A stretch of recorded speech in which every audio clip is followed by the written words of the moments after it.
Here are my top 10 essential tips for trimming pottery, and some additional tricks you might not have seen before. Whether you are throwing or trimming pottery, always set your wheel up the same way. Be methodical and consistent. Muscle memory and repetition is important, as good habits will make you more efficient. I always use a piece of cardboard wrapped along the back side of the wheel, as it catches any runaway flying trimmings. This makes the cleanup process easier and much more efficient. Tip number 1. It is vital to trim your pottery at the right stage of drying. Leather hard works best. This is when the clay feels like hard leather, usually cold and damp, not too soft and not too hard. If it is too soft, it could collapse. If it's too hard and dry, it will be more difficult to trim. Give the pottery a gentle squeeze before you start to test the firmness. Of course, during my apprenticeship, I had to learn to secure my pottery to the wheel using traditional techniques. But since I started using a Giffin Grip, I rarely use anything else. Tip number 2. Center the pot as perfectly as possible. If it is not centered, the foot will always look off. Tap it into place, mark the center if needed, and always spin check before you start trimming.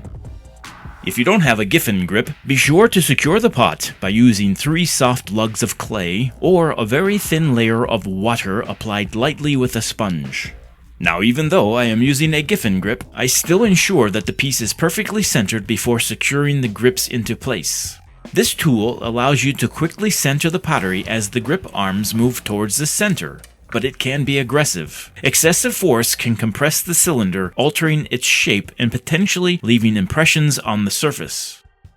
I've noticed that it doesn't always maintain perfect centering, therefore it is crucial to approach the use of this tool with caution and methodical precision. Tip number 4. Use the right tools and hold them properly. The right trimming tool can make the difference between a clean and sculpted foot and a gouged mess. Flat-bladed tools like the Kemper TT5 are great for shaping the base or creating crisp bevels, but they don't remove much clay. For that, you'll want to use a loop tool. Loop tools come in different sizes and profiles, round, square, and ribbon-shaped. Larger loops are great for quickly removing bulk from thick bases. Smaller, finer loops give you precision for delicate details near the foot ring. Now here's the trick though. How you hold the tool matters just as much as which one you pick. Always grip close to the blade, not the handle end. Anchor your forearm on the wheel tray or splash pan for stability. Then let your whole upper body guide the motion. Think more like carving with your torso, not scribbling with your wrist. And don't forget your offhand. It should always be steady in the pot or controlling pressure. You want to feel the clay under your tool. Don't just scrape at it. Tool control is where trimming goes from frustrating to fluid. Tip number 5. Downward, not inward. When trimming, always apply downward pressure. Avoid unnecessary inward pressure. Even when you are shaping the side walls, try to always apply a slight downward angle to the tool to keep the pressure directed towards the wheel head. Downward pressure helps to stabilize the piece while you trim it. Pushing inward may flex the pot and can cause unwanted distortions to the rim or walls of the piece. Tip 6. Don't over-trim. If it feels done, it probably is. It's tempting as a beginner to keep going. Just a little more off the base, maybe one more pass. But over-trimming is one of the most common mistakes. If the walls are too thin, your pot might warp, collapse, or develop stress cracks during firing. Here's a good rule of thumb. If it feels done, stop. Leave some strength in the base and walls. A slightly thicker pot is better than one that is super fragile, especially if it is functional and utilitarian. I always finish with a clean bevel and a slight angle at the base edge. It adds a visual lift, prevents chips, and gives the form a sense of lightness. Tip 7. Watch for chatter marks. Chatter marks are those rhythmic ripples or rings that show up when your tool bounces slightly during trimming. They're often caused by stiff clay, a hard tool like tungsten, a dull tool, or trimming at the wrong speed. Sometimes chatter can look beautiful, especially under transparent glazes. But if it is not intentional, it's a distraction. To avoid it, keep your trimming pressure smooth and even. If you see chatter starting, switch to a metal rib or a soft rubber rib and burnish the surface gently. That'll clean things up fast. I often will finish the surface with the back of a fingernail, which will sometimes give the illusion of throw lines. Tip number 8. Customize your foot ring. There's no single right way to trim a foot. Your goal is to complement the form. You don't have to follow a rule book. But there are some techniques that work better than others. A delicate porcelain cup might call for a small, elevated foot ring. A heavy serving bowl might need a wide, grounded base. Think about function. Will the foot be glazed or left raw? Will it sit on a counter, hang on a wall, or hold liquid?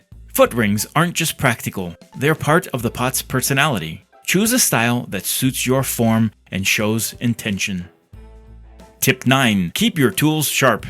This one's simple but overlooked. Sharp tools make clean pots. Dull trimming tools drag through the clay and leave rough, torn surfaces. That's not just an aesthetic issue, it can cause glaze crawling or sharp edges after firing. I hone my loop tools regularly with files and sharpening stones and sometimes even a Dremel tool. Even 5 seconds of maintenance can transform how a tool cuts. And finally, tip 10. Know when to walk away. Sometimes, no matter what you do, a pot isn't ready. If your trimmings are sticky and gummy, that's a sign that the clay is too soft. If the walls start to flex or sag, trimming won't save it. It'll make it worse. And that's okay. Don't fight the clay, let it firm up. If a pot collapses, it's not a failure, it's feedback. Scrap it, recycle the clay, and try again. Pottery rewards patience more than perfection.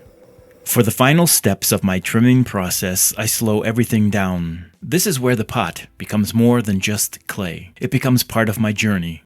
I make sure to burnish the walls and foot with a rib tool if needed and the back of a fingernail, as I personally like to show throw lines in each piece I make. It adds a subtle sheen, smooths away tool marks, and gives the base that soft, tactile finish that says, "This was made with care." Next, I press in my potter's mark, a custom wood-engraved stamp I've used for years. After that, I use an auto number generator metal stamp to press in a unique, one-of-a-kind serial number. Every pot or mug that eventually becomes a sculpted piece gets one. It's automatically generated and sequential because no two pots are exactly alike, even if they look like it. That number turns it into a one-of-a-kind record of the moment that it was made. Some of my collectors like to track which number they've received. Others just appreciate knowing that their piece is truly unique. Either way, that number adds a sense of story and permanence. And finally, I do one last check before setting it aside, covered or uncovered, depending on what it will become next. These cylinders here will have handles attached and faces added, making them one of my signature Artismia face mugs.